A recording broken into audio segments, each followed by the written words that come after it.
Cricket মাঠে Bharat Pakistan match মানেই আলাদা উত্তেজনা। সেই উত্তেজনার পারদ ক্রিকেটার থেকে দর্শক সব পক্ষের মধ্যেই দেখা যায়।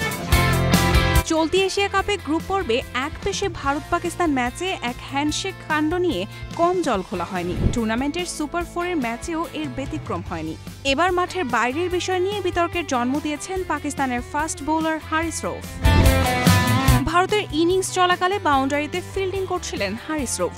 গ্যালারি থেকে কিছু ভারতীয় সমর্থক তাকে উস্কে দিচ্ছিল। সেই উস্কানিতে হারিস রৌফ আঙুল তুলে 6-0 দেখান এবং হাত নেড়ে এমন ভঙ্গি করেন যেন একটি যুদ্ধবিমান উড়ছে এবং পরে ভেঙে পড়ছে। ভারতীয় সমর্থকদের ওপর হারিসের এই ইঙ্গিত যে চলতি বছরের মে মাসে চালানো পাকিস্তান বিমান বাহিনীর অপারেশন বুনিয়াম মারসুস সম্পর্কিত তা বুঝতে কারও অসুবিধা হয়নি। হারিস রৌফের এমন ভঙ্গি সামাজিক যোগাযোগ মাধ্যমে দ্রুত ছড়িয়ে পড়ে। পাকিস্তানি সমর্থকরা এটিকে সাহসী ও গর্বের ইঙ্গিত হিসেবে দেখলেও ভারতীয় সমর্থকরা এর তীব্র নিন্দা জানিয়েছেন। এদিন মাঠের লড়াইয়ে অবশ্য দাপট দেখিয়েছে ভারতই। আগে ব্যাট করে পাকিস্তান 171 রান করেও শেষ পর্যন্ত হার এড়াতে পারেনি।